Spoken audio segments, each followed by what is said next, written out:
I am very, very pleased to introduce our final keynote speaker for today. Kamyar Guivetchi is a division manager at the California Department of Water Resources. During his 44 years with DWR, he's worked on technical studies, project planning, environmental stewardship, and all across many different divisions and offices within the Department of Water Resources agency. Since the year 2000, Kamyar has worked with internal staff, numerous government agencies, California Native American tribes, other stakeholders, and the public to prepare the California Water Plan updates. He leads the Water Plan State Agency team and is state co-chair of the California Biodiversity Council's Executive Committee. Possibly my favorite part about his intro, though, is that his superpower is he has rose-colored glasses, literally and metaphorically. Thank you, Kamyar. Take it away. Thank you, Jennifer. Good afternoon, and I'm really pleased to be with you. And also on my bio, I put that my mantra is connecting dots, which means I have to collect dots. And I was taking copious notes because there was a lot of dots shared today. And that's kind of my mantra also for the presentation. I'm going to share a lot of information with you quickly. And it was noted that I put together this one-page resource sheet that you can access through the QR code that has lots more information about what I'm going to cover. So it's broader than just water supply, as the agenda noted. I really like to talk about California water management as it's needed to support sustainability and resilience. And to me, context is really important to think about water in California. And one of the most important factors to recognize California is a big state. We have 10 macro hydrologic regions. They are the size of other states. So if we were the size of Connecticut, we would have a whole different way of thinking about water. And so the size and diversity of our hydro regions means there's no cookie cutter solutions. And we've really got to work at the watershed scale and customize what needs to be done. Another aspect of California water, we're a Mediterranean climate. We rarely ever get average water conditions. It's at one extreme or the other. The blue bars are flood events over the last 50, 60 years. The brownish bars are the droughts, not the latest one. And you can see that in some years we can have a flood and a drought in the same year, and that's because, not that it necessarily occurred in the same region of California. Also, climate change is changing the way we experience water and water runoff. This is for the American River. It's historic and model data. We ran 120 years. The gray bars are the first 30 years, 1980 to 2010. The amber lines are the last 30 years, 2070 to 2100. A noticeable shift in runoff. And it's notable in part because in the summer months, we're likely going to have less runoff. And in the winter months, we're going to have more flashy runoff. Now, the fact is, over the last 100, 120 years, we have designed, built, and operated our system to the historic hydrology. That's the way you did it. And it's not going to work for us in the future. So we're going to have to rethink, remodernize, and reoperate our system. Also today, you heard a lot about systemic, institutional, and challenges. This is about the people. And in my mind, this is actually the wicked problems. Changing people's behavior is as or much harder than implementing science and technology. We have over 2,300 entities in California that manage some aspect of the water cycle. We have many of those entities setting regulations for different sectors of the water cycle and water management. And when you put them together and ask a project proponent to get the permits they need, they pull their hair out. And it's very complex, and sometimes they get pulled in different directions. Also, our data is as siloed as we are. And that makes accessing data, synthesizing data, and making sense of it very difficult. Funding is always a challenge, but also because we work in these silos, we don't knit together our pots of money. So we sometimes often duplicate efforts.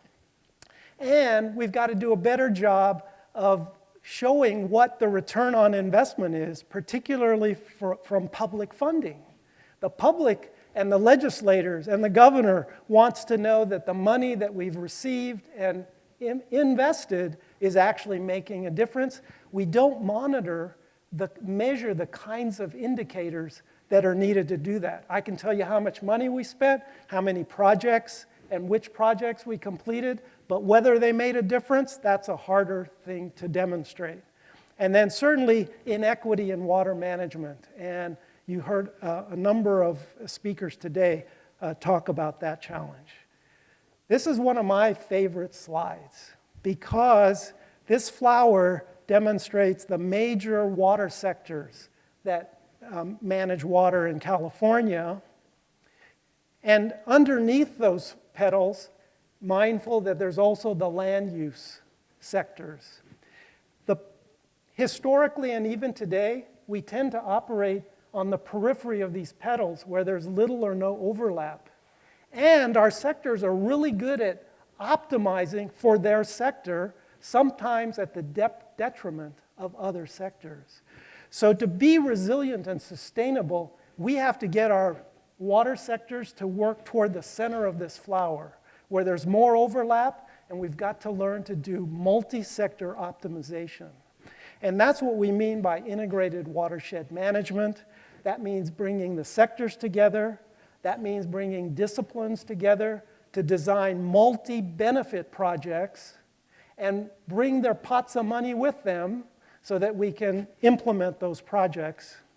So the Newsom administration in 2019, 2020 put out the Water Resilience Portfolio.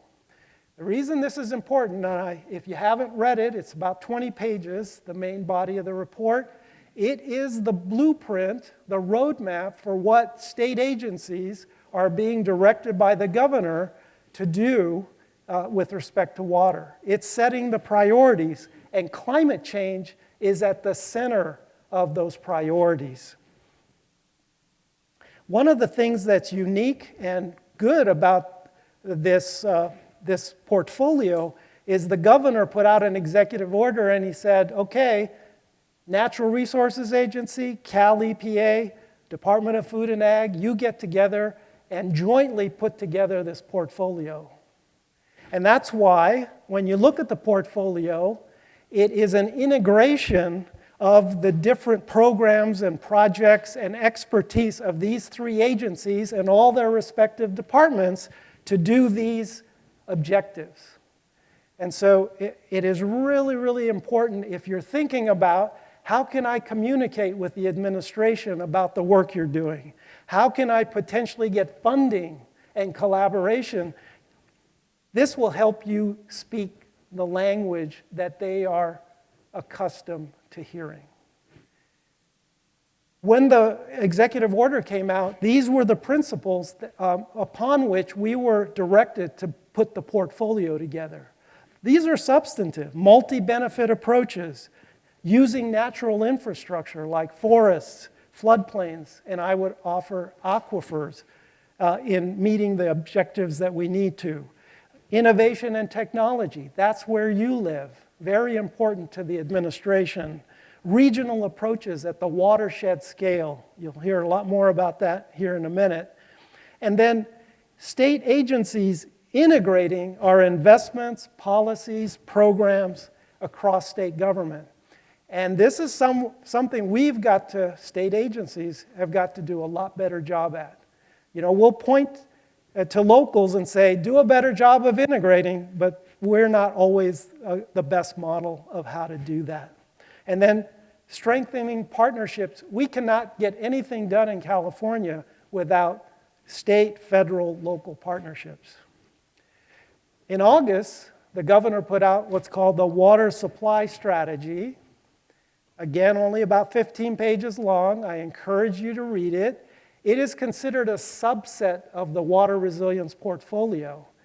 And it was put together in acknowledgement and by observing that during this last drought, for the same level of precipitation event, we got less runoff.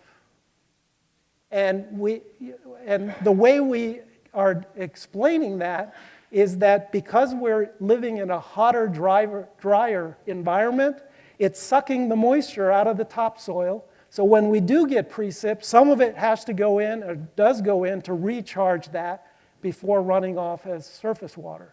The estimate is in the next couple of decades, we will get something around 10% less surface runoff than we have historically. So what the governor's water supply strategy says, sets targets for water conservation, water recycling, ocean and groundwater brackish desal, and stormwater, urban stormwater runoff and capture. And it talks about using floodwaters to recharge groundwater aquifers. The other thing that this strategy does, it recognizes we've got to do a better job at forecasting the water, these atmospheric rivers that provide most of the water for our state. And we've got to get that data and water data in general, make it more accessible, and we've got to start modernizing our water rights system. Our surface water rights system does not account for climate change.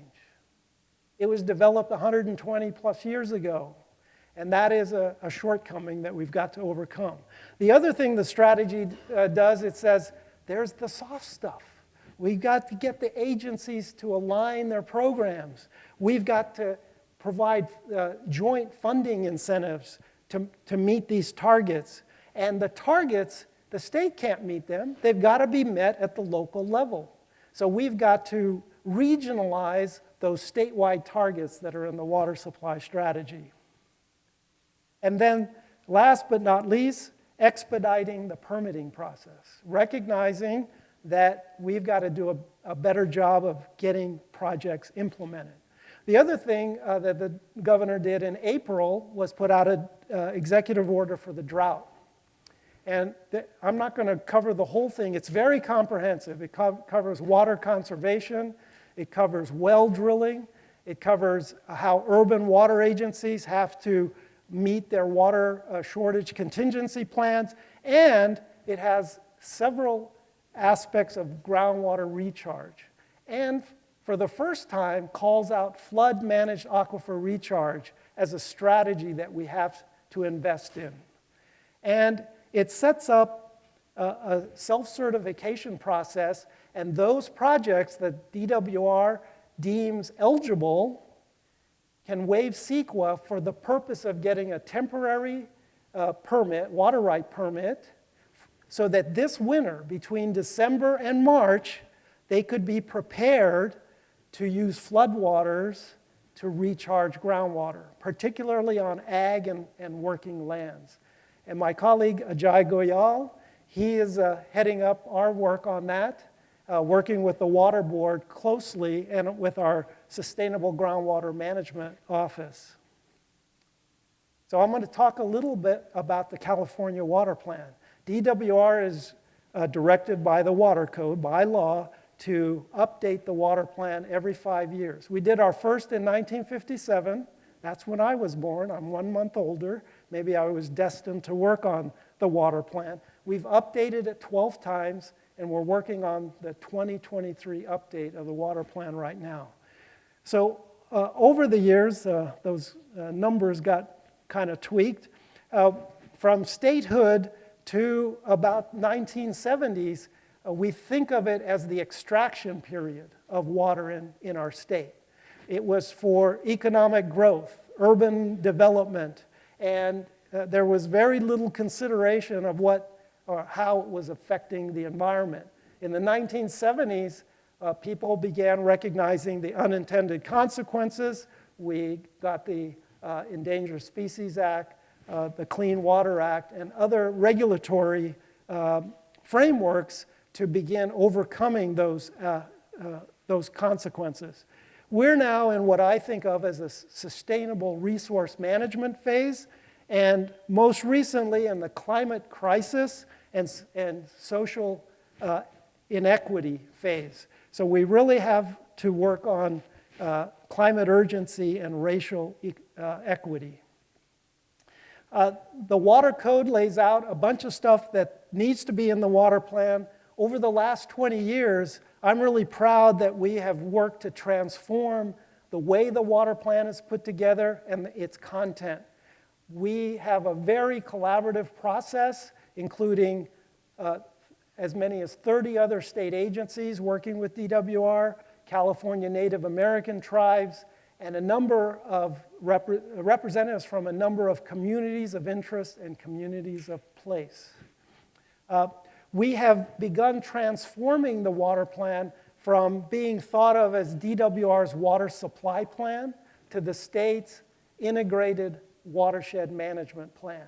And what that means is DWR has to bring others in because we do not have the authority or the expertise for all aspects of water, even within our state agency family. We've moved toward this integrated watershed management approach, and we're moving to manage water for sustainability and resilience. And by sustainability, we mean equity, environment, and economy. We're really also proud that we have done our best to engage California Native American tribes one of the first things we had to do is learn how to work with tribes. So if you're interested, we have a tribal communication plan that we put together with tribal nations here in California. We've held 3 tribal water summits, and we're working on the 4th this April 2023. Another feature of the water plan is a toolbox of integrated watershed management.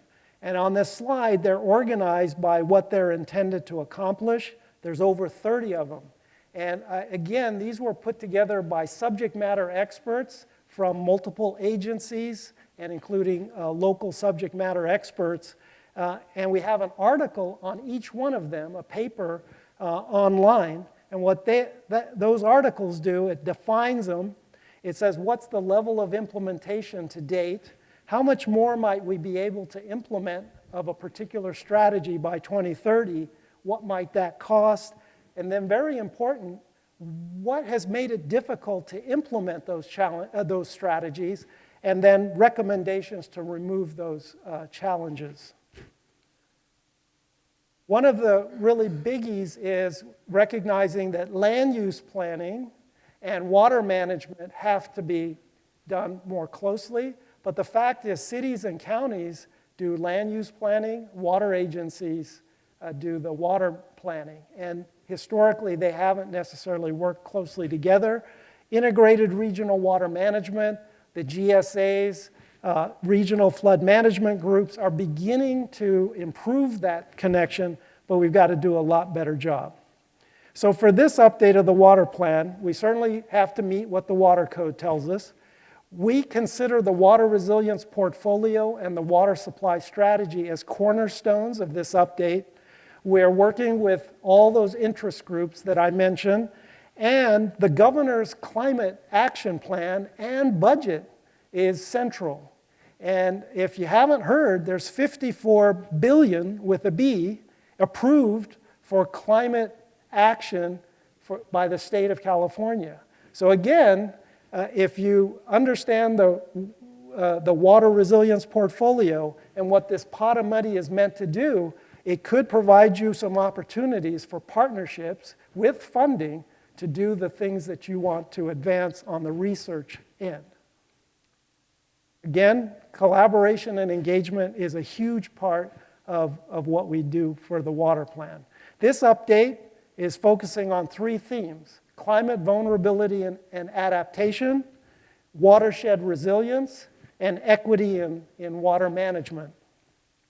What we mean by watershed resilience is, this is an outline of the Merced watershed. I'll talk a little bit more about the work we've done on that. But these layers, data layers, are meant to represent those different sectors and institutions that have information about the Merced watershed, but historically haven't worked together.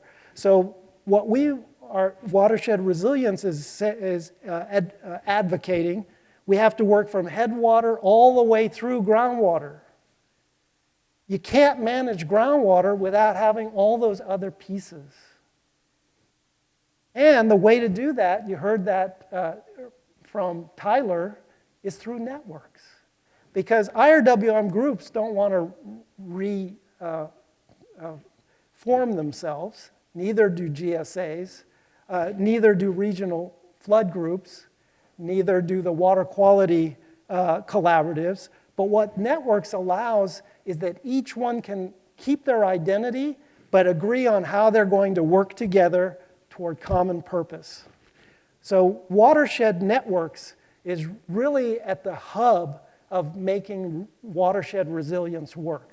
And this is, again, in my mind, the tough stuff. But we've got to do it if we're going to have a chance of getting in front of the vulnerability from climate change. Because one of the things we're learning is that all sectors are vulnerable to climate change impacts. Not in the same way, but they're all vulnerable, and they will depend on each other to overcome those vulnerabilities. So this update of the water plan will have 8 chapters, a couple of chapters to set the stage.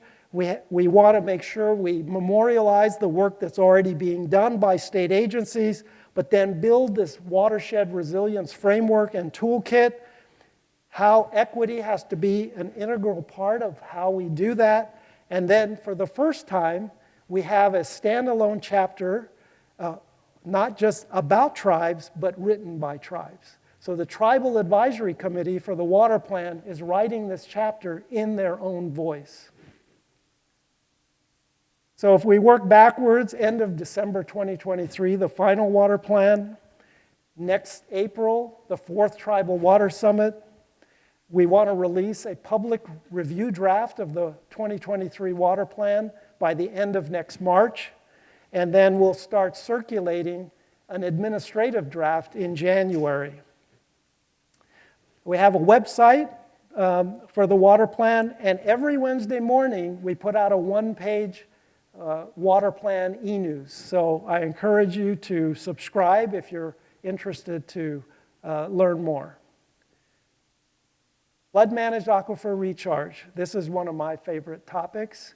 Why? Because it epitomizes this type of thinking, this systemic, multi-sector, multi-agency work. And to be resilient and sustainable requires big collaboration, agency alignment, and what I would describe as sector co-management. Not just coordination, not just better communication, but co-managing at the watershed scale from headwater to groundwater.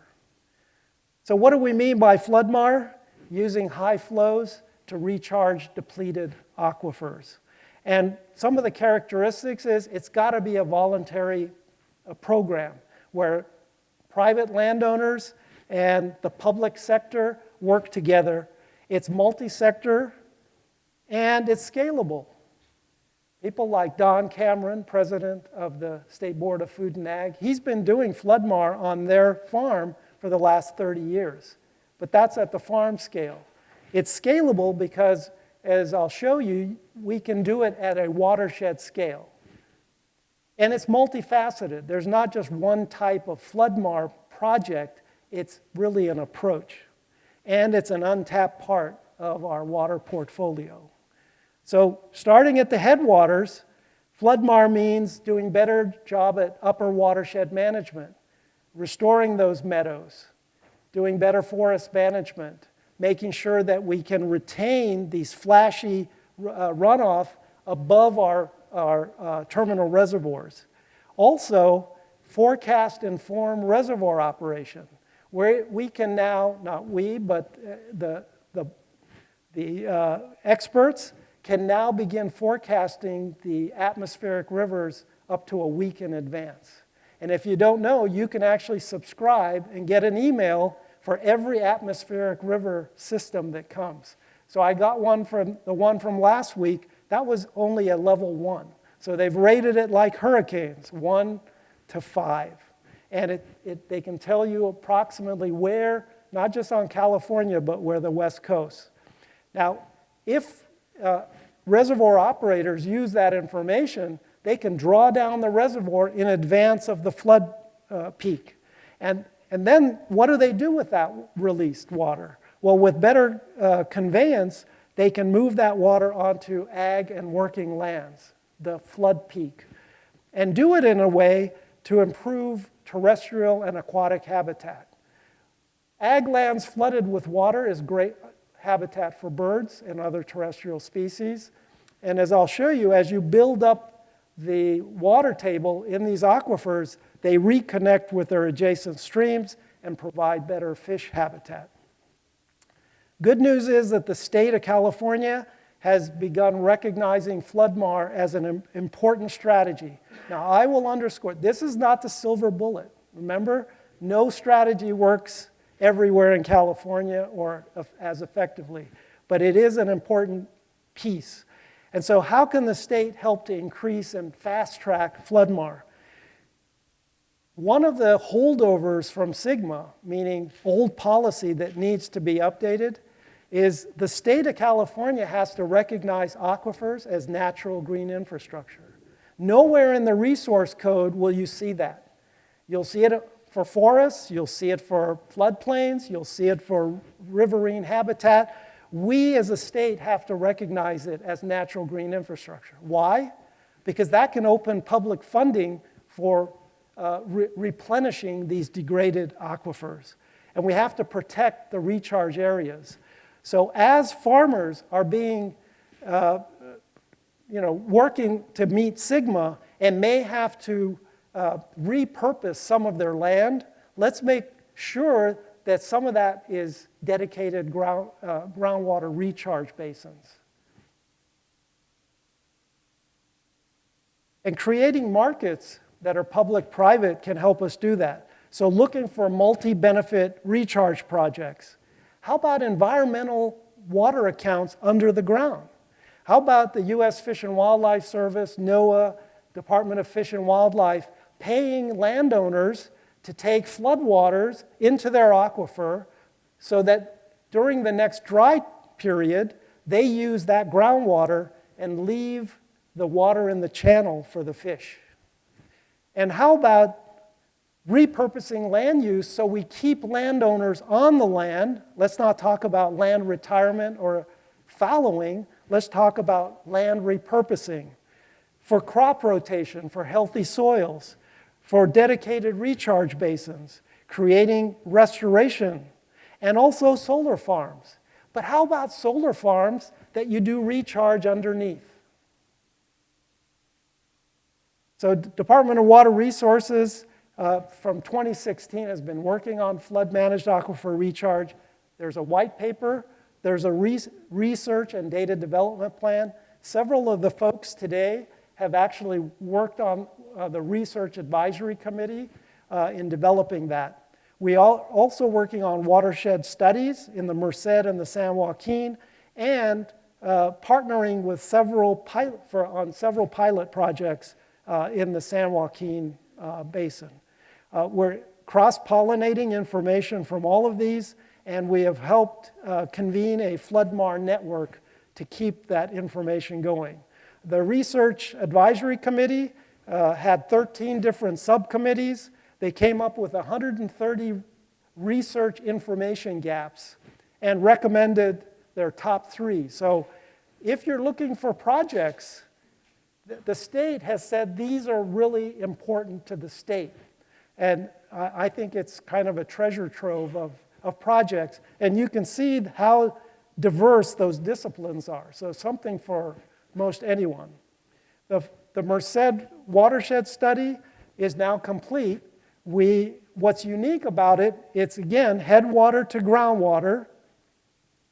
It uses 30 different climate scenarios, which enables us to make it risk-based. We can now talk about probabilities of occurrence of conditions under flood. We examine a number of climate adaptation strategies, flood-mar, forecast-informed reservoir operations, and more aggressive system reoperation.